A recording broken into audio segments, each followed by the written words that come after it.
How's it going, everybody? Hope you're all doing well. I went to a little Rockhound vendor tailgate pop-up event yesterday and spent a little money and figured I'd just show you what I bought. To start it off, this is probably what I'm most excited about. I got this round of salt wood from Sweet Home, Oregon. This is quartz now, but these are quartz pseudomorphs after halite.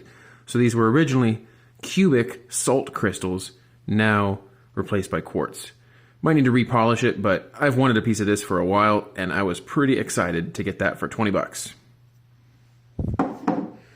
From the same vendor, I also got this nice big scenic slab of Cripple Creek picture jasper. Sorry, Sucker Creek picture jasper, also 20 bucks. A little expensive, but I've also wanted a good example of this material for a while, and this is a nice one. From a different vendor, I bought a handful of smaller slabs.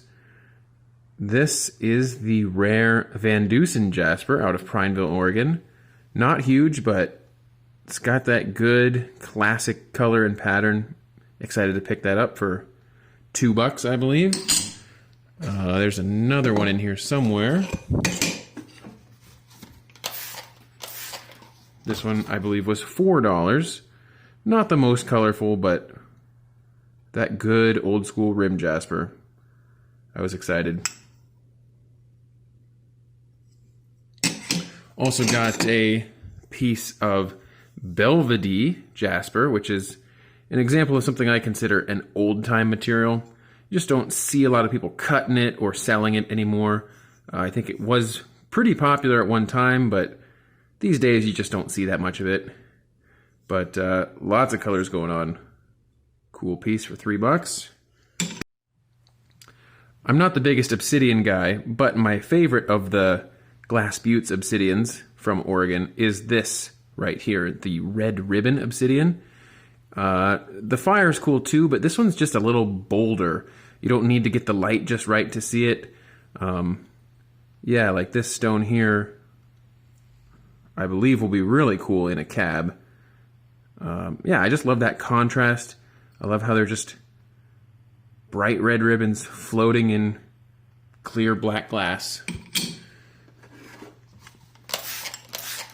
I'll go through and show some of my good Montanas here one of these days, but picked this one up yesterday for $5. I thought that was really cool.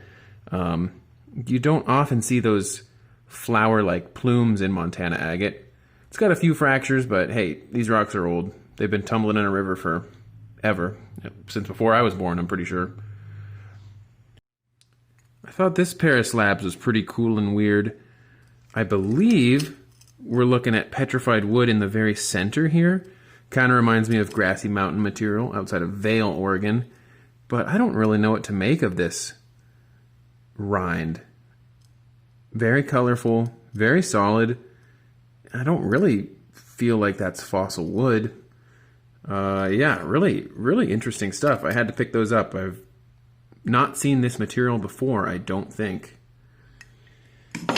And finally, from that same vendor, picked up this big end cut of grassy mountain petrified wood. One of my favorite Oregon woods. Yeah, I just tend to buy it when I see it because I like it. Takes a great polish, great detail. This is not the most vibrantly colored for grassy mountain material, but can't say no for $5.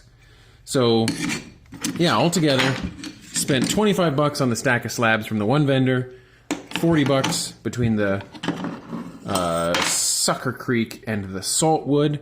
So 65 overall. I was pretty stoked. So tell me what you think. Did I do okay for 65 bucks? Which piece is your favorite? I think this is the prize of the day for me. Yeah, let me know what you'd like to see next. Thank you all so much for watching, and have a great day.